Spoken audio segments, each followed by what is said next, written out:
नमस्कार, मैं हूं पुष्पेंद्र चौधरी और आप देख रहे हैं India voice Haryana Punjab bulletin में आपका स्वागत है। रुक करते हैं खबरों की ओर। शाहबाद की पुरानी सब्जी मंडी के श्री सनातन धर्म महावीर मंदिर में चोरों ने एक बार फिर नापाक हरकत को अंजाम दिया है। सोमवार सुबह चोरों ने मंदिर के अंदर घुसकर दान पात्र को तोड़कर करीब 35 से 40 हजार रुपये की राशि चोरी कर ली। घटना आज करीब 5 बजे की है। मंदिर के पुजारी ने बताया कि आज जैसे ही वे मंदिर में आए तो देखा दान पात्र अपनी जगह से हिला हुआ था और पीछे से टूटा हुआ भी था। काफ़ी समय से दान पात्र को खोला नहीं गया था तो करीब 35 से 40 हजार रुपये की राशि दान पात्र में थी। मंदिर में लगा सीसीटीवी कैमरा भी चोरों द्वारा घुमाया गया है। बाकी कैमरों की जांच भी की जा रही है। उन्होंने बताया कि पहले भी मंदिर में चोरी हो चुकी है लेकिन अभी तक कोई आरोपी नहीं पकड़ा गया है। रोज की भांति मैं सुबह 5 बजे मंदिर खोलने के लिए आता हूँ। जैसे मंदिर खोला तो देखा गुल्लक अपनी जगह से हिली हुई थी। मैंने देखा तो पीछे आगे ये गुल्लक टूटे। ये बहुत ही शर्मनाक बात है। तो इसमें राशि होगी, काफ़ी समय से खुली नहीं थी। इसे 35-40 हजार रुपये हो गए। पहले भी हो चुकी है चोरी, पर उसके उपता कोई समाधान कुछ हुआ नहीं उसका भी। कैमरे, ये एक कैमरा घुमा रखा है, बाकी कैमरे हैं, उनमें देखते हैं क्या फुटेज आई है। हाँ, मैंने सबसे पहले आगे उनको 112 नंबर पर फ़ोन कर दिया था।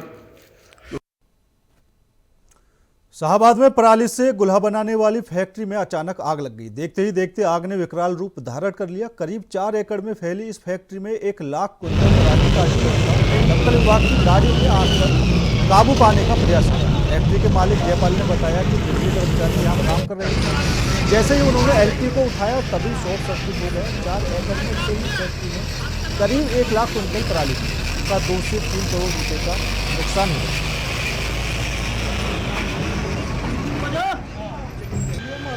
प्रोजेक्ट है यहाँ हम बायोमास पैलेट बनाते हैं और लगभग 1 लाख क्विंटल हमने यहाँ पराली का स्टॉक किया हुआ है। 1 लाख क्विंटल 2.5 से 3 करोड़ रुपए का माल है ये हमारा। अच्छा। और अभी तो हमारे स्टाफ ने ये बताया कि यहाँ बिजली वाले आकर के यहाँ उनका स्विच है, इसमें वो छेड़खानी करके यहाँ से गए। उसके बाद ही ये इंसिडेंट हुआ है यहाँ पे। तो इतनी भयंकर आग लगी, इतना नुकसान हुआ है। हमें कम से कम इतना तो करते कि हम यहाँ पे आओ, यहाँ पे पानी का इंतजाम करके रखते हैं आसपास। वो यहाँ पर आते हैं, चुपके से ये काम करके चले जाते हैं। अभी ये सारा का सारा नुकसान हम बिजली वालों के ऊपर डालना चाहते हैं, क्योंकि गलती की वजह से हमारे पास नुकसान है। तो कितने एकड़ में पड़ा होगा ये गुलाब का? लगभग ये 4 एकड़ में पड़ेगी। 4 एकड़ में 4 एकड़ में माल पड़े। अभी बचाव की कार्रवाई चल रही है, अभी इसको हम बचाने की कोशिश करेंगे। क्या सोशल मीडिया एक ऐसा प्लेटफॉर्म है जो किसी को भी रातों रात फेमस कर देता है। ऐसे ही अंबाला की रहने वाली एक बेटी की वीडियो इन दिनों सोशल मीडिया पर लगातार वायरल हो रही है, जिसमें वो भांगड़ा करते हुए दिखाई दे रही है। उस बच्ची का नाम गुरसीरत है और 11 साल की उसकी उम्र है। जब गुरसीरत से इस बारे में बात की तो उसने बताया कि उसकी एक वीडियो इन दिनों लगातार सोशल मीडिया पर ट्रेंडिंग कर रही है और उससे लोगों का इतना प्यार मिल रहा है जिससे काफ़ी खुशी होती है। उसने बताया कि उसकी 11 साल उम्र है और अब तक लगभग 22 ट्रॉफियां व स्टेट और डिस्ट्रिक्ट लेवल पर डांस कंपटीशन में जीती। सभी इसके डिस्ट्रिक्ट की सबसे फर्स्ट ट्रॉफी है मिस पंजाब में जीता है। और मैं बचपन से ही मुझे शौक है डांस का। और पहले घर पे सीखा, फिर थोड़ा मम्मा पापा ने सिखाया मुझे डांस, फिर यूट्यूब से देखा, फिर मेरे मम्मा पापा ने मुझे एक डांस एकेडमी में डाला, फिर वहां से मैं डांस सीखती हूँ। कौन सी डांस एकेडमी, कैसा लगता है डांस करके? मेरी डांस एकेडमी का नेम है प्रेमनगर में है, द डांस एकेडमी है। और मुझे बहुत अच्छा लगता है डांस करते हुए, और जो सर है वो भी बहुत अच्छा सिखाते हैं मुझे डांस। ये आपकी एज कितनी है और कितने प्राइज जीत चुकी हैं? मेरी एज 11 इयर्स है और मैं 27 प्राइजेस विन कर चुकी हूँ। मुझे बहुत अच्छा लगता है कि हाँ लोगों का इतना ज्यादा मुझे प्यार मिल रहा है, और जिन जिन ने भी लाइक करा है उनको थैंक यू सो मच। कितने व्यू है उसमें 3 लाख आए थे उस पे। तो क्या जो है वो आप अपने जैसे बाकी बच्चों को एक मोटिवेशन देना चाहोगे? मैं कहना चाहूंगी कि जैसे मैं करती हूँ और भी वो अपने टैलेंट को दिखाएं, और जो उनको इच्छा है उनकी करने की वो भी उसको पूरा करें। हमें बहुत खुशी होती है जब वो अलग अलग कंपटीशन में जाके विन करती है, और उसकी अपनी उम्र से ज्यादा उसने ट्रॉफियां जीत रखी हैं। अभी उसने 2 साल से डिस्ट्रिक्ट लेवल पे फर्स्ट प्राइज से और स्टेट लेवल पे 2 साल से लगातार प्राइज विन करती आ रही है। हमें बहुत खुशी होती है। क्या लगता है कि बालक गुरुग्राम में बढ़ रही बेसहारा पशुओं की समस्या को देखते हुए नगर निगम अब एक नई गौशाला का निर्माण कर रहा है। यह गौशाला गुरुग्राम के बलियावास में बनाई जा रही है, जिसका निर्माण 4 एकड़ में किया जा रहा है। इस गौशाला में बेसहारा और सड़कों पर घूम रहे आवारा पशुओं को रखने का काम किया जाएगा।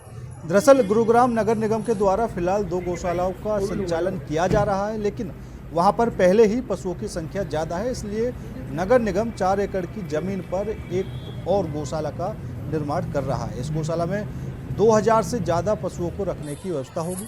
गुरुग्राम नगर निगम कमिश्नर की माने तो निगम के द्वारा 2 एजेंसी को ठेका दिया हुआ है, जो सड़कों पर घूम रहे बेसहारा पशुओं को गौशाला में छोड़ने का काम करती है।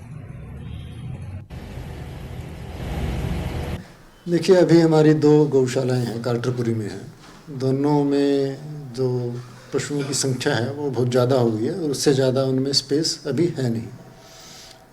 तो उस समस्या को ध्यान में रखते हुए बालियावास गांव में एक नई गौशाला बनाने की प्लानिंग है। उस गौशाला पे काम शुरू भी कर दिया है, बाउंड्री वाल वहाँ बनानी शुरू हो गई है और उम्मीद यह है कि अगले 1 महीने के बाद हम वहाँ पे गौशाला शुरू कर देंगे। हमने अभी भी 2 एजेंसीज को हायर किया हुआ है, जो इस तरह से जो बेसहारा पशु जो हैं उनको पकड़ के गौशालाओं में छोड़ते हैं।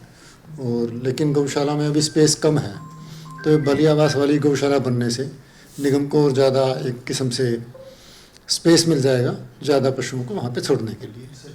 लगभग 4 एकड़ में गौशाला बना रहे हैं और उम्मीद है कि इसमें 2000 के करीब हम पशु। कुरुक्षेत्र के पेहोवा शहर में एक कपड़े की दुकान में बीती रात भयंकर आग लग गई। आग की सूचना पाकर तुरंत दुकान मालिक मौके पर पहुंचे और दमकल विभाग के कर्मचारियों को आग की सूचना दी। वहीं दमकल विभाग के कर्मी फायर ब्रिगेड की गाड़ियों के साथ मौके पर पहुंचे और कई घंटों की मशक्कत के बाद आग पर काबू पाया। लेकिन जब तक आग पर काबू पाया जाता तब तक दुकान में रखा सारा सामान जलकर राख हो गया। दुकान मालिक अमित बंसल ने बताया कि फायर ब्रिगेड के कर्मचारी लगभग आधा घंटा देरी से पहुंचे, जिसकी वजह से दुकान में रखा सारा सामान जलकर राख हो गया। अगर वह समय से आ जाते तो कुछ सामान को बचाया जा सकता था। उन्होंने कहा कि इस आगजनी में उनका 25 लाख रुपए का नुकसान हुआ।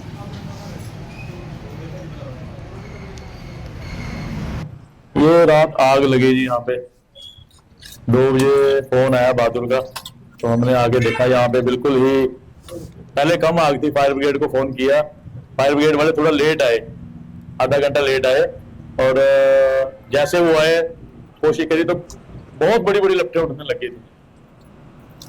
शटर खोलने के साथ ही अगर वो शायद टाइम पे आ जाते तो काफी बचाव हो जाता। कितने का नुकसान है? नुकसान 25 लाख रुपए के आसपास होगा माल।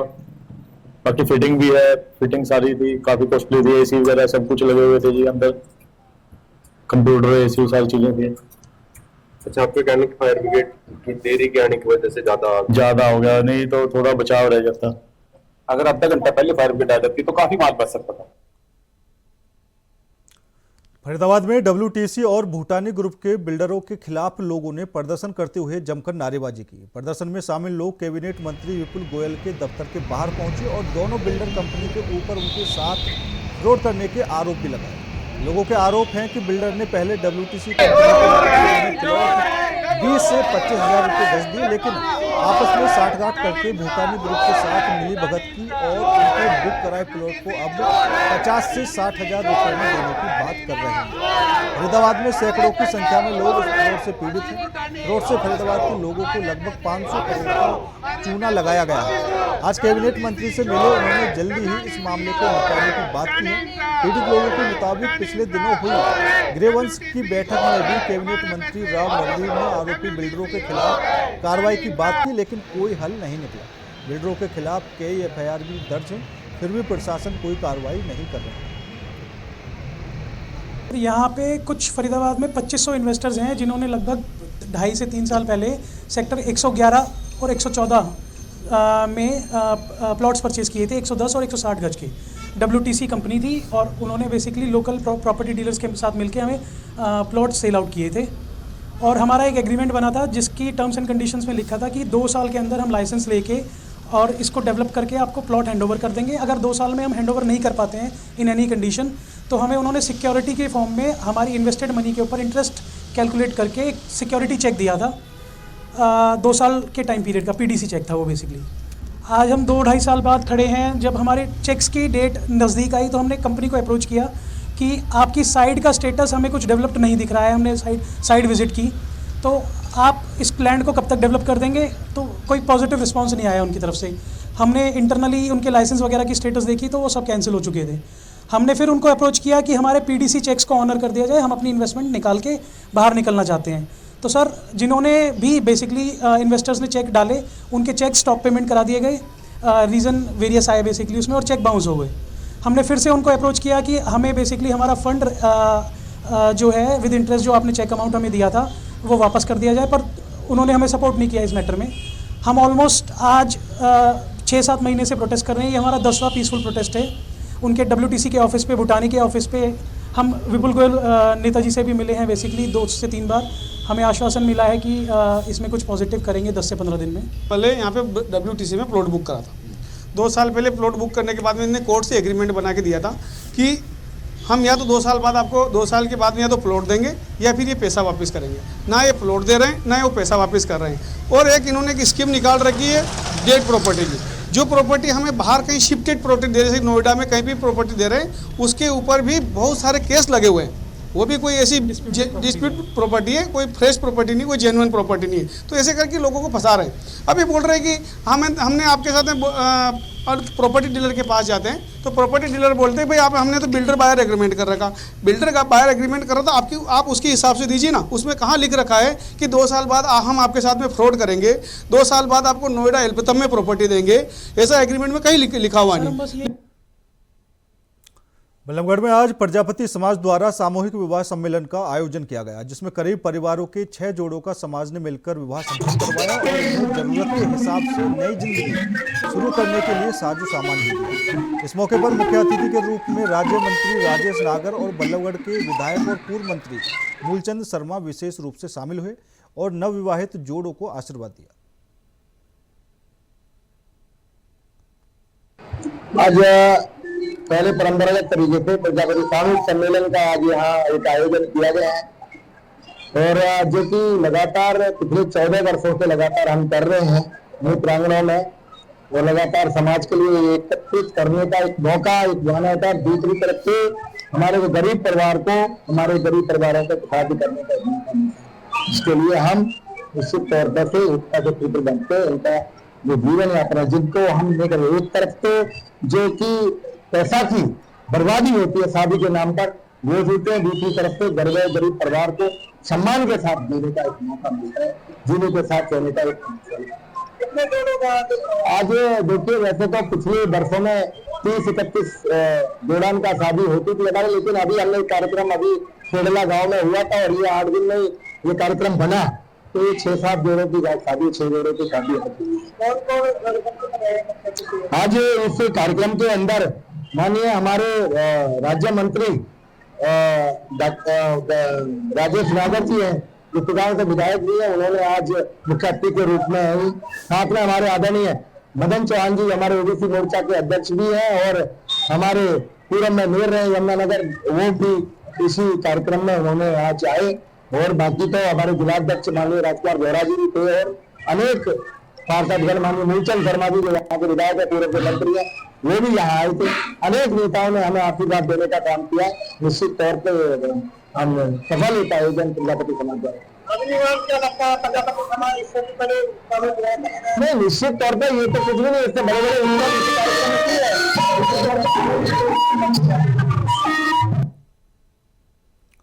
यमुनानगर के गांव रायपुर सादीपुर में लगभग 70 सालों से अधिक समय से बालवीर हकीकत राय की याद में मेले का आयोजन किया जा रहा है। पाकिस्तान से बालवीर हकीकत राय की समाधि की राख यहां लाकर कीर्ति स्तंभ स्थापित करने वाले स्वतंत्रता सेनानी स्वर्गीय अमरनाथ मल्होत्रा के परिजनों ने मीडिया से बातचीत करते हुए बताया कि लगभग 75 सालों से हर साल यहां मेले का आयोजन किया जाता है। उन्होंने बताया कि पहले बैलों की दौड़, कुश्ती और अन्य खेलों का आयोजन भी किया जाता है। तकनीकी युग में यह सब समय की बातें हो गई, लेकिन इसके बावजूद हर साल मेले का आयोजन किया जा रहा है। उन्होंने बताया कि समाज के सभी वर्ग इसमें बढ़ चढ़कर भाग लेते हैं और हमारा प्रयास रहेगा कि अगले साल से बंद हुआ दंगल फिर से शुरू किया जाए। विशाल दंगल हम कोशिश करेंगे कि बहुत बड़ा विशाल दंगल हो, और वैदिक साधना आश्रम के अथक प्रयासों से हम एक विशाल दंगल तथा कुश्ती का और खेलों का आयोजन करेंगे। जरूर सभी लोगों को जोड़ेंगे। हिंदू मुस्लिम आपस में मिलजुल के रहते हैं। एक मिसाल है, एक प्रतीक है। यहाँ गांव रायपुर शादीपुर में मिलजुल के हमेशा सब त्योहार मनाए जाते हैं। तो ये कितने वर्षों से चल रहे हैं जी? यहाँ लगभग 75 वर्षों से तो होगा ही कम से कम। पटियाला में पंजाब बाल अधिकार कमीशन के अध्यक्ष कंवरदीप सिंह राजेंद्र हॉस्पिटल पहुंचे और वहां पर घायल बच्चे का हालचाल जाना। इसके बाद उन्होंने मीडिया से बात करते हुए कहा कि इस मामले में जो भी आरोपी होगा उसको बख्शा नहीं जाएगा। उन्होंने कहा कि बच्चे की पढ़ाई और उसके पूरे इलाज का खर्चा सरकार की तरफ से किया जाएगा। उन्होंने कहा कि इस मामले में जो भी आरोपी होगा उसके खिलाफ कार्रवाई के लिए उन्होंने पुलिस से बात की है और आदेश दिया है कि इस मामले में बच्चे को इंसाफ मिलना चाहिए।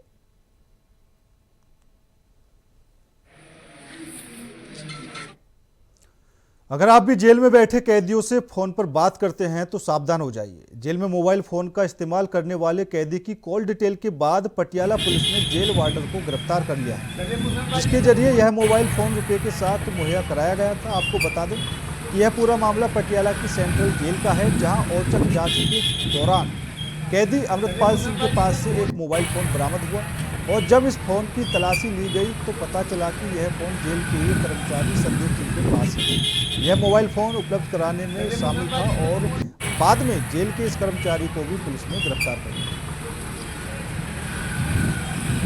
ਇਹ ਸਾਡੇ ਐਸਐਸਪੀ ਸ਼੍ਰੀ ਨਾਨਕ ਸਿੰਘ ਆਈਪੀਐਸ ਉਹਨਾਂ ਦੇ ਡਾਇਰੈਕਸ਼ਨਸ ਦੇ ਆਧਾਰ ਤੇ ਜੇਲ੍ਹ ਦੀ ਜਿਹੜੀ ਚੈਕਿੰਗ ਕੀਤੀ ਜਾਂਦੀ, ਚੈਕਿੰਗ ਦੌਰਾਨ ਜੇਲ੍ਹ ਅਧਿਕਾਰੀਆਂ ਦੀ ਸਹਾਇਤਾ ਦੇ ਨਾਲ ਇੱਕ 2 ਮੋਬਾਈਲ ਫੋਨ ਜਿਹੜੇ ਬਰਾਮਦ ਹੋਏ, ਉਹ ਮੋਬਾਈਲ ਫੋਨਾਂ ਦੀ ਜਦੋਂ ਡਿਟੇਲ ਚ ਜਾਂਚ ਕੀਤੀ ਗਈ ਉਹਦੇ ਵਿੱਚ ਇੱਕ ਮੁਲਾਜ਼ਮ ਹੈ ਜਿਹੜਾ ਜੇਲ੍ਹ ਦੇ ਵਿੱਚ ਉਹਦਾ ਵੀ ਰੋਲ ਸਾਹਮਣੇ ਆਇਆ ਤੇ ਉਹਦੇ ਆਧਾਰ ਤੇ ਮੁਕੱਦਮਾ ਦਰਜ ਕੀਤਾ। ਜਿਹੜੇ ਪਹਿਲਾਂ ਵੀ ਇਹਨਾਂ ਨੂੰ ਦਿੰਦਾ ਸੀ, ਸਪਲਾਈ ਕਰਦਾ ਸੀ ਜੀ, ਉਹ ਜਾਂਚ ਦਾ ਵਿਸ਼ਾ ਜੀ, ਉਸ ਸੰਬੰਧੀ ਅਸੀਂ ਪੁਲਿਸ ਰਿਮਾਂਡ ਹਾਸਲ ਕਰ ਰਹੇ ਹਾਂ। ਪਰ ਇਹਦੇ ਵਿੱਚ ਤੁਹਾਨੂੰ ਦੱਸਣਾ ਚਾਹੁੰਦਾ ਤੁਹਾਡੇ ਮਾਧਿਅਮ ਰਾਹੀਂ ਕਿ 112 ਬੀਐਨਐਸ ਜਿਹੜੀ ਕਿ ਆਰਗੇਨਾਈਜ਼ਡ ਕ੍ਰਾਈਮ ਦੀ ਧਾਰਾ ਉਹ ਲਗਾਈ ਗਈ ਹੈ, ਸਖਤ ਸਜ਼ਾ ਇਸ ਦੇ ਵਿੱਚ। ਉਹਦੇ ਤਹਿਤ ਜਿਹੜਾ ਦੋਸ਼ੀ ਸੰਦੀਪ ਵਾਰਡਰ ਜਿਹੜਾ ਉਹਦੀ ਅਰੈਸਟ ਵੀ ਪਾਈ ਗਈ ਹੈ ਤੇ ਉਹਨੂੰ ਅੱਜ ਪੇਸ਼ ਕੀਤਾ ਜਾ ਰਿਹਾ। ਜਿਹੜੇ ਵਾਰਡਰ ਸੰਦੀਪ ਦੀ ਗੱਲ ਕਰ ਰਹੇ ਹੋ ਕਿ ਪਹਿਲਾਂ ਵੀ ਲਿਆ ਕੇ ਜੇ ਇਹਨੂੰ ਕਿੱਦਾਂ ਦਿੰਦੇ ਸੀ, ਅੰਦਰ ਜਾ ਕੇ ਕੌਣ ਸਪਲਾਈ ਕਰਦਾ ਸੀ? ਇਹ ਜੀ WhatsApp ਰਾਹੀਂ ਇੱਕ ਦੂਜੇ ਨਾਲ ਟੱਚ ਦੇ ਵਿੱਚ ਸੀਗੇ। ਜਦੋਂ ਦੋਸ਼ੀ ਬਿੱਟੂ ਪਾਸੋਂ ਮੋਬਾਈਲ ਫੜਿਆ ਗਿਆ, ਉਹਦੇ ਮੋਬਾਈਲ ਦੇ WhatsApp ਦੇ ਵਿੱਚ ਇਹਨਾਂ ਦੀ ਆਪਸੀ ਚੈਟ ਅਤੇ ਫੋਨ ਕਾਲ ਆਦਿ ਪਾਈ ਗਈ। ਉਹਦੇ ਆਧਾਰ ਤੇ ਇਹਨੂੰ ਨਾਮਜ਼ਦ ਕੀਤਾ ਗਿਆ ਤੇ ਫੋਨ ਜਿਹੜੇ ਫੋਰੈਂਸਿਕ ਜਾਂਚ ਲਈ ਭੇਜੇ ਗਏ। सर जो संदीप की गल कर रहे हैं, ਇਹਨੇ ਜੀ ਕੁਝ ਮੰਨਿਆ ਕਿ ਮੈਂ ਕਿੰਨੇ ਫੋਨ ਹੁਣ ਤੱਕ ਦੇ ਚੁੱਕੇ ਅੰਦਰ? ਬਿਲਕੁਲ ਜੀ, ਉਹ ਕੁਝ ਟੈਕਨੀਕਲ ਚੀਜ਼ਾਂ ਉਹਨੇ ਸਾਡੇ ਨਾਲ ਸ਼ੇਅਰ ਕੀਤੀਆਂ ਜੋ ਅਜੇ ਮੈਂ ਤੁਹਾਨੂੰ ਹਾਲ ਦੀ ਘੜੀ ਨਹੀਂ ਦੱਸ ਸਕਦਾ। ਉਸ ਸੰਬੰਧੀ ਅਸੀਂ ਪੁਲਿਸ ਰਿਮਾਂਡ ਹਾਸਲ ਕਰ ਰਹੇ ਹਾਂ। ਉਹਨਾਂ ਗੱਲਾਂ ਦੀ ਪੂਰਤੀ ਹੋਣ ਤੋਂ ਬਾਅਦ ਹੀ ਤੁਹਾਨੂੰ ਦੱਸਿਆ ਜਾਵੇਗਾ। ਇੱਕ ਸਰ ਅਮਰਿਤਪਾਲ ਦਾ ਨਾਮ ਆ ਰਿਹਾ ਹੈ, ਅਮਰਿਤਪਾਲ ਸਿੰਘ ਦੇ ਨਾਮ? ਬਿਲਕੁਲ ਜੀ, ਅਮਰਿਤਪਾਲ ਸਿੰਘ ਉਹਦਾ ਨਾਮ ਬਿੱਟੂ ਹੈ ਜੀ। ਅਮਰਿਤਪਾਲ ਸਿੰਘ ਬਿੱਟੂ ਉਹ ਨਸ਼ੇ ਦਾ ਕਾਰੋਬਾਰ ਕਰਦਾ ਜੀ। ਉਹਦੇ ਤੇ ਪਹਿਲਾਂ ਵੀ 4 ਪਰਚੇ ਜਿਹੜੇ ਨਸ਼ੇ ਦੇ ਹੈਵੀ ਕੁਆਂਟੀਟੀ ਦੇ ਦਰਜ ਹੈ ਜੀ। ਫਿਰਦਾਪੁਰ ਪਿੰਡ ਥਾਣਾ ਬਖਸ਼ੀਵਾਲ ਦਾ ਰਹਿਣ ਵਾਲਾ।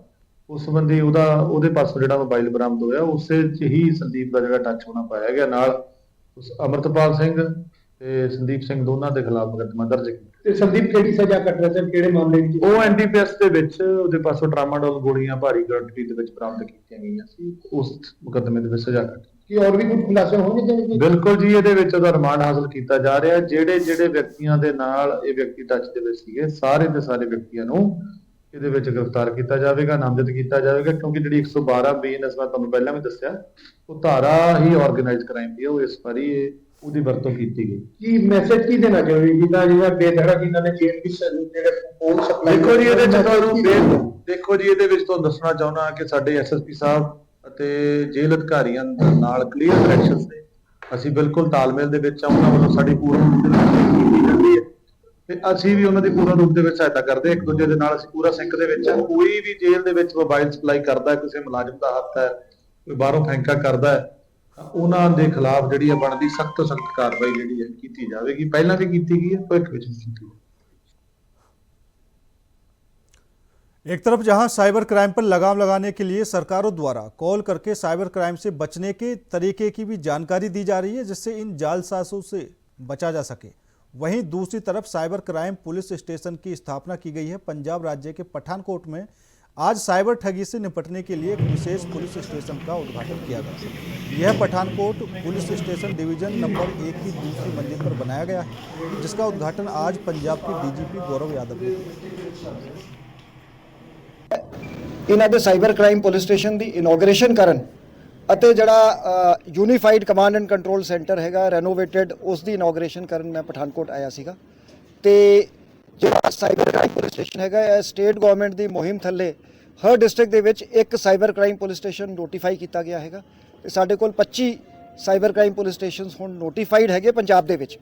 ਤੇ ਸਾਡਾ ਖਾਸ ਫੋਕਸ ਹੈਗਾ ਜਿਹੜੀ 1930 ਹੈਲਪਲਾਈਨ ਦੇ ਥਰੂ ਜਿਹੜਾ ਲੋਕਾਂ ਦਾ ਪੈਸਾ ਡਿਫਰੌਡ ਹੁੰਦਾ ਹੈ ਉਹ ਵਾਪਸ ਕਰਾਇਆ ਜਾਵੇ ਤੇ ਉਸ ਤੇ ਪੰਜਾਬ ਜਿਹੜਾ ਹੈਗਾ ਪੂਰੇ ਇੰਡੀਆ ਦੇ ਵਿੱਚ ਨੰਬਰ 3 ਤੇ ਇਹ ਜਿਹੜਾ ਰੇਸ਼ੀਓ ਹੈਗਾ ਪੰਜਾਬ ਦਾ ਕਾਫੀ ਅੱਛੀ ਇਸ ਤੇ ਪਰਫਾਰਮੈਂਸ ਰਹੀ ਹੈਗੀ। ਕਈ ਵੱਡੇ ਕੇਸਾਂ 'ਚ ਅਸੀਂ ਰਿਟਰਨ ਕੀਤਾ ਹੈ।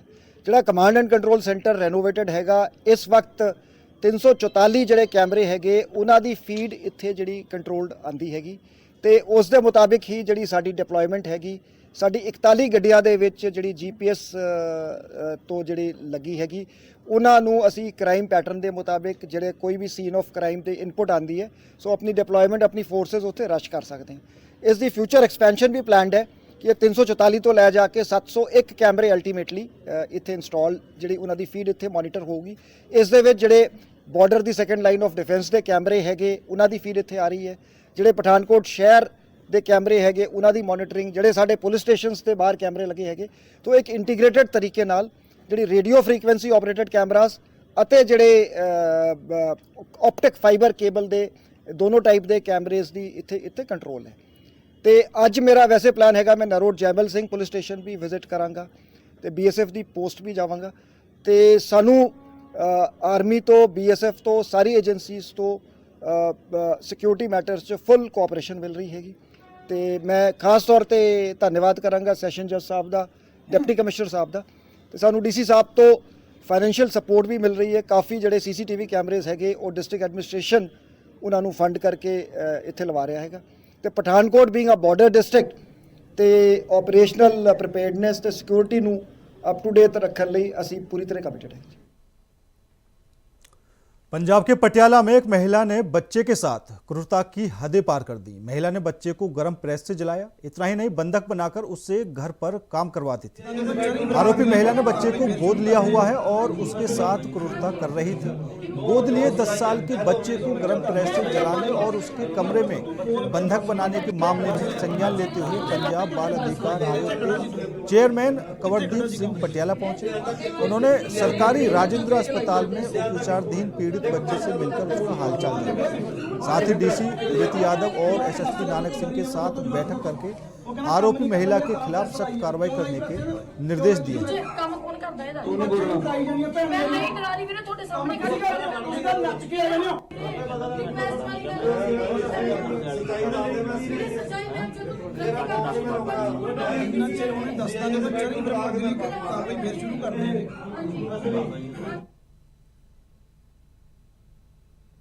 फिलहाल मेरे साथ इस बुलेटिन में इतना ही। बाकी देश और दुनिया की तमाम खबरों के लिए देखते रहिए इंडिया वॉइस।